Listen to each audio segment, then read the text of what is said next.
한국 경제를 한파가 덮치고 있습니다. 당장 새해 첫 달인 지난달에 우리 수출이 주저앉았습니다.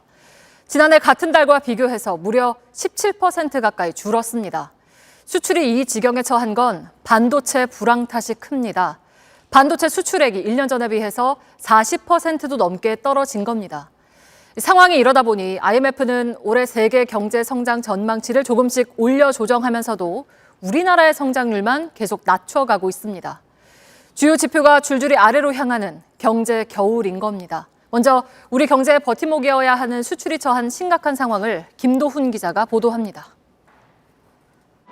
462억 7천만 달러, 새해 첫 달 받아든 수출 성적표입니다. 지난해 같은 달에 비해 16.6% 감소한 것으로 나타났습니다.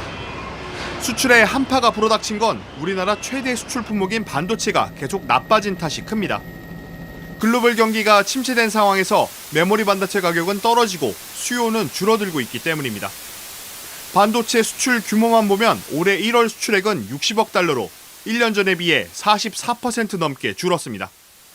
특히 주요 교역국인 중국이 제로 코로나 정책을 쓰면서 수출액이 30%나 넘게 줄었습니다. 이런 탓에 삼성전자가 지난해 4분기 벌어들인 돈은 2,700억 원, 8조 원 넘게 벌었던 1년 전과 비교하면 97% 떨어졌습니다. SK 하이닉스 역시 10년 만에 처음으로 분기 단위의 영업 적자를 냈습니다. IT 업체가 재고가 늘어나 있고 가격이 하락할 수밖에 없는 상황에서 상반기 중에는 실적 반등이 어렵고 현재와 같은 불황이 지속될 것으로 그렇게 예상이 됩니다. 최대 규모의 데이터 센터를 운영하는 구글, 아마존, 메타 등 해외 기업의 상황도 풀려야 합니다.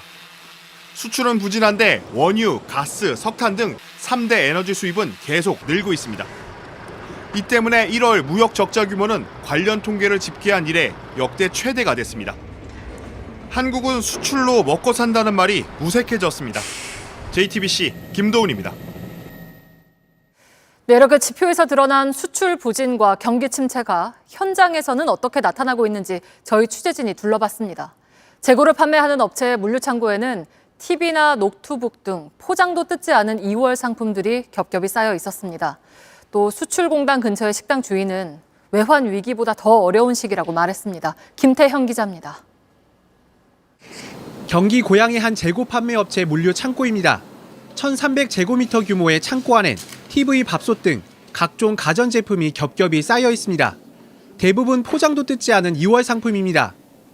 지금은 오히려 재고가 더 많이 쌓이고 있습니다. 작년 대비 올해 한 35% 정도 재고 컨설팅 문의가 들어왔고요. 수출업체들이 모여있는 수도권 한 공단도 직격탄을 맞았습니다. 이곳에서 24년째 식당을 운영하는 이모 씨는 조만간 식당 문을 닫을 생각입니다. 식당 장부엔 기존 계약을 맺었던 업체들이 매달 하나둘 지워지고 있습니다. 문 닫았어요. 진짜 이 정도로 심할 줄은 몰랐어요. 들어오실 때 다 인상들이 안 좋으세요. 그것만 봐도 얼굴 표정만 봐도 아 지금 일이 있구나 없구나. 수백만 원의 식비를 내지 못하고 도망간 업체까지 있었습니다.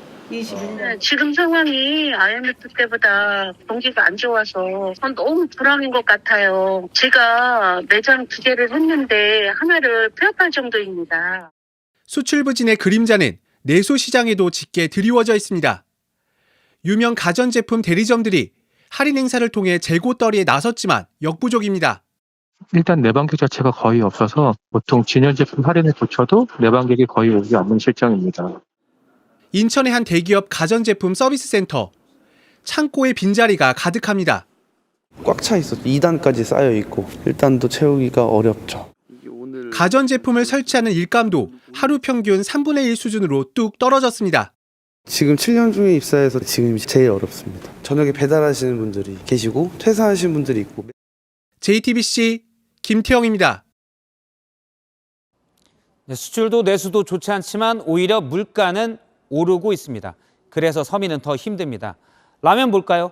5개가 들어있는 한 봉지에 4,100원. 1년 만에 11%가 넘게 올랐습니다. 이른바 치느님도 10% 이상 더 올랐고 배달비를 포함하면 오름세는 더 큽니다. 라면 안 먹고 치킨도 참겠다 할 수 있겠지만 따뜻한 집의 필수 조건인 도시가스비는 1년 새 40% 가까이 올랐습니다. 끝이 아닙니다. 오늘부터 서울의 택시비가 그 기본 요금이 1,000원 올랐습니다. 버스 탄다 할 수도 있지만 곧 버스와 지하철 요금도 오릅니다. 신진 기자입니다. 택시 미터기에 찍힌 기본 요금은 4,800원. 오늘부터 1,000원이 올랐습니다. 서울 시민들은 출근길부터 오른 요금을 실감했습니다. 잠실에서 여기까지 17,700원 정도 나왔는데 오늘 타보니까 2,000원 정도 올랐어요. 오른 요금 탓에 택시 타는 것도 부담입니다. 이제 택시보다 그냥 지하철 타고 좀 더 걸리더라도 그렇게 와야겠다. 요금이 올라가는 속도도 빨라졌습니다. 기본 거리가 2km에서 1.6km로 줄었고 요금이 100원씩 오르는 구간도 1m 짧아졌기 때문입니다. 직접 택시를 타봤습니다. 당산역에서 서울시청까지 11km 거리를 평소와 같은 시간, 같은 경로로 달렸습니다. 어제까지 요금은 13,000원 정도였지만 이번엔 15,500원이 나왔습니다. 2,500원가량 더 낸 겁니다. 도움이 조금 되겠죠. 많이 어려우세요. 시간당 한 10,000원 안 친다고 봐야 돼요. 기름값 빼고 나면. 하지만 요금이 오른 만큼 손님이 줄어들 것이라는 우려도 나왔습니다. 그전보다 수입이 좋아진다고 그러면 저게 오른 그런 기대는 안 해요. 택시 회사들이 산업금을 올릴 것이라는 걱정도 있습니다. 택시 기사가 좀 혜택을 받아야 되는데 산업금은 인상이 되죠. 100% 인상이 됩니다. 오는 4월 말부터는 서울 지하철과 버스 요금도 300원 또는 400원 오릅니다. 300원을 더 낸다고 하면 카드 기준으로 지하철 요금은 1,550원, 시내버스는 1,500원이 되는 겁니다. 한꺼번에 너무 많이 올라오니까 난방비에서부터 또 교통수단이 또 이게 이렇게 또 올라오니까 너무 힘들죠. 서울시는 정부가 노인 무임승차 비용을 지원해준다면 인상폭을 조정할 수 있다는 입장이지만 요금 인상 자체를 피할 수는 없을 전망입니다. JTBC 신진입니다. 물가가 오르는 게 위험한 건 경제가 다 연관돼 있다 보니 하나가 오르면 나머지도 따라 오른다는 겁니다. 이번에는 대학 등록금입니다. 14년째 묶여있던 대학이 등록금 인상에 나섰습니다. 학생과 학부모의 부담은 커질 수밖에 없습니다. 성화선 기자입니다. 부산 교대 등 전국의 교대 10곳 중 절반이 올해 등록금을 올리기로 했습니다.